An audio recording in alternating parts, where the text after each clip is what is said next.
سلام دوستا، خوبین؟ بخیر. این سرک جدید مجری الغجور این سرک هم نوجور شده به کمک خیرین و خود مردم جاغوری. از این پیش از مسیر خود قافقل را بود، فعلا دیگه اینزی بغل جرده.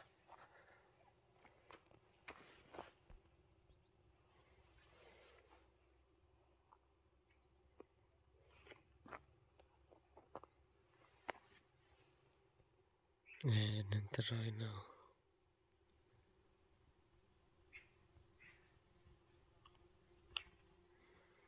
دیگه از اینجا بسیار منظرهای خوب شمسته.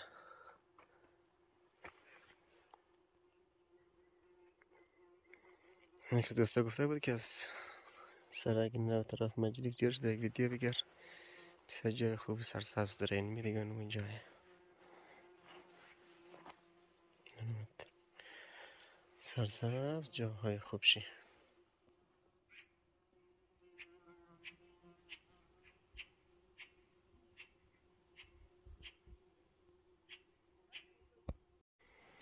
دسته دیگه نمی را کلن شینا و جرده.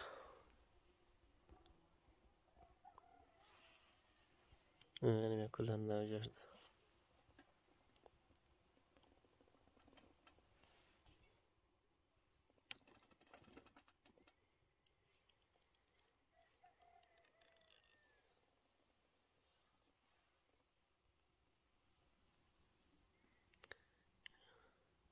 از یه بادم دیگه سرسبزی خلاص میشه.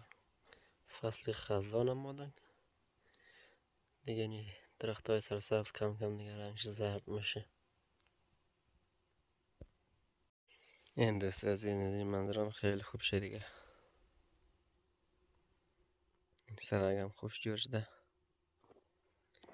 این روی قسمت سرگم دیگه اینجا بیخی دیگه کار کنده. این دیگه خیلی کار برده، کار بخیال بوده ماشاءالله. ده مردم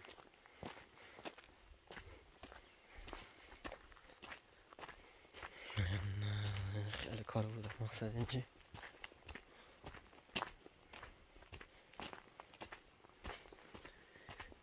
دیگه زیادتر کار این طرف بوده. این میره که کنده دیگه. این رو خیلی لکس جور شده. اون طرف هم تا جاها دیگه سرک نو جور شده.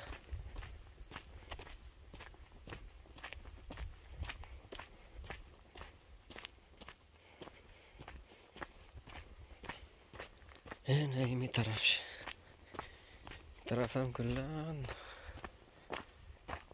بغل دیکوها کلان را جرده.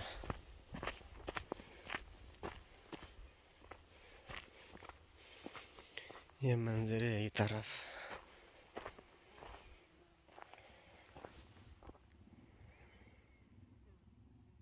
اینی هم راه قبلی از خوف قول که همیشه سیل میماده مردم ده عذاب بود.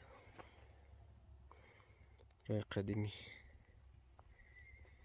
یم راه نو ماشاءالله.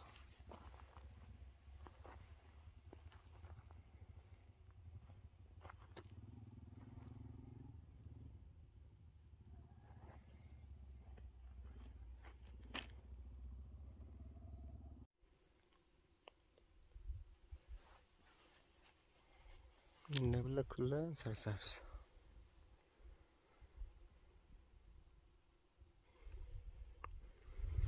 نوم من نقش مبوغن دي.